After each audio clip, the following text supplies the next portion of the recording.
creating a very dangerous situation for people looking at the emergency shelter. It's also creating a very dangerous situation for staff trying to manage the situation. And as a result of that, instead of meeting the capacity at 75, a number of other full programs are actually dialing back their capacity to lower levels, 60 or 55, to which they consider a humane level, despite the fact they're on the books having capacity up to 75. Which means that while the capacity that looks like it's present in the shelter system is there, it actually isn't because the mats aren't being filled with the sleep. In a winter like this one, where we've had deep freezes, followed by rainy days, followed by massive snowstorms in a constant cycle, the most serious problem people on the street are experiencing is the not having capacity when it's warmest out and it's raining out, because at that point all of their belongings, all of their clothes get soggy wet. And then the next day, before the emergency measures kick in, the deep freeze sets in like we had today compared to yesterday, and all of a sudden you've got people in a very precarious situation living on city streets, and the shelter capacity is not there. The other problem we're having inside the shelter system is that when we say we're at 96% capacity, that doesn't mean that the empty beds match up geographically to where the need is being expressed. It means that the gender issue, it might not need the number of beds for women that are needed, although there's a lot of vacancies with men. There are also issues with couples, issues with disability, a whole series of other issues, and we're failing to meet the needs of people living on the streets on an ongoing basis. And the statistics that are being given to us don't explain the situation. Councillor Wong-Tam has moved a motion that is trying to get at the numbers, get at the practice, get at the experience of people on the street this year, and staff wanted to bring that forward in April. The committee has now managed to move that to March. The situation we're dealing with, which is a deadly situation, is on the city streets now, and it's an issue with this council should be seized up to get real numbers and the experience of people living on the streets and getting a real solution to this problem before more people die. And people do die. The 700th name, has now been added to the list of homeless people that died on city streets. This year. You know that the biggest cause of the death is not the extreme cold and not the extreme heat, but the fluctuation in between that catches people vulnerable and without resources to respond, in particular to rain. And rain in the wintertime, which is becoming more common in the city, followed by deep freeze, puts people in that situation, an extraordinary period of situation. And this council needs to get the numbers on the shelters. We need to get a strategy to deal with the sudden surges we're experiencing in our system. We can understand why the Peach Street Housing Referral Center is currently housing 70 people and only has capacity for 37. And we need to get a strategy enunciated, resources deployed into our shelter system to solve this problem. So I ask you to support this motion, to bring staff to the floor, and try to impose a response which is clearly becoming a deadly one on city streets. A failure to do so is to consign people to hardships that I don't think the city should be proud of, let alone tolerate. That's why we should move the motion. It's a highly unusual moment that we have here. It's very unusual for us to say, we can't wait to hear from committee. We need to deal with this issue right now. Very unusual for council to do it. We should only do it in the most extreme circumstances.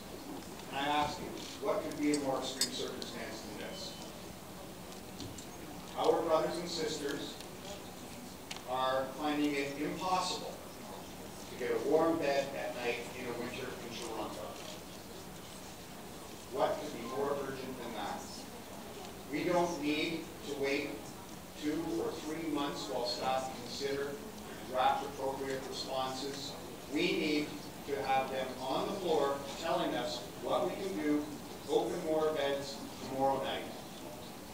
That's what we need to do. That's what a responsible government does in a crisis like this. There's no fault here. Nobody planned for there not to be enough shelter beds. It's not a deliberate attack. But it is a combination of circumstances which we could have seen coming, and some around this chamber did.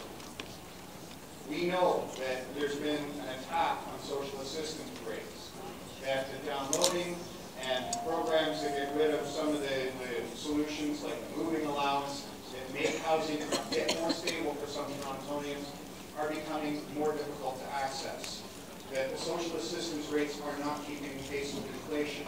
We know that the rental costs in some of the private market housing that people with low incomes rely on have been going up. In my own ward, I've watched apartment after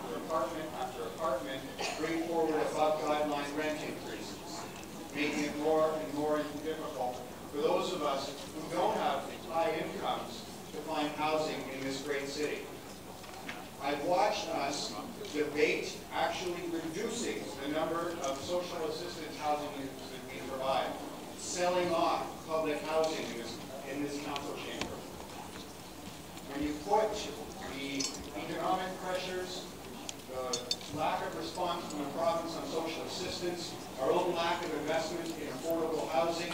Together, you create a crisis that puts people who are just the same as our brothers and sisters, and often our own brothers and sisters, on the street. I had a sister who lived on the street for a while. She's no longer with us. It is unacceptable for anyone to live in warmth and comfort while our brothers and sisters cannot. We have a solemn duty to debate this item, debate it now, and find a solution so that nobody sleeps in the cold tomorrow night. I urge all of you to support Councillor Vaughan's motion.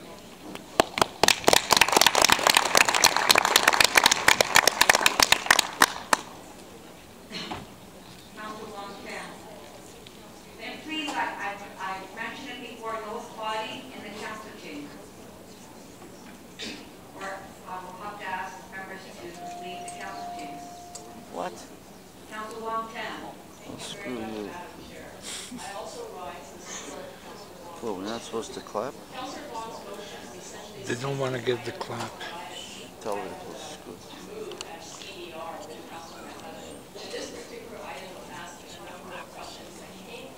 You're just giving us the evil eye. Walk. She's thinking for it or against it.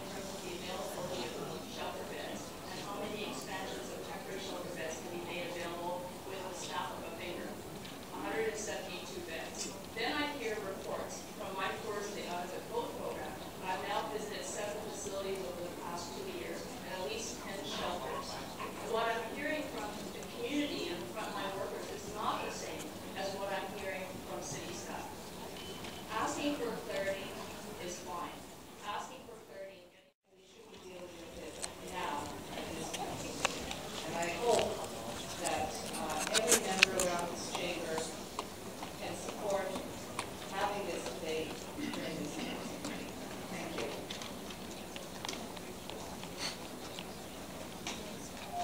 Councillor Matlow.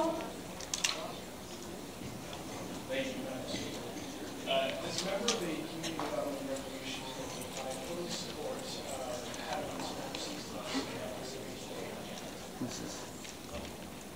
Whether one agrees with the advice that we received from staff, that's a fair debate to have it at some point.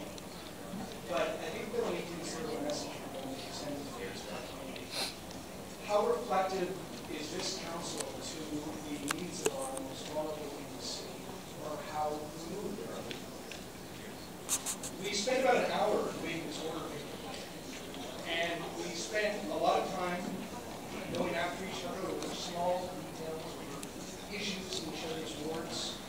I can't imagine that we can't spare some time to have a debate about something that's so deeply important to so many fellow Torontonians. I urge us to allow us to have a debate.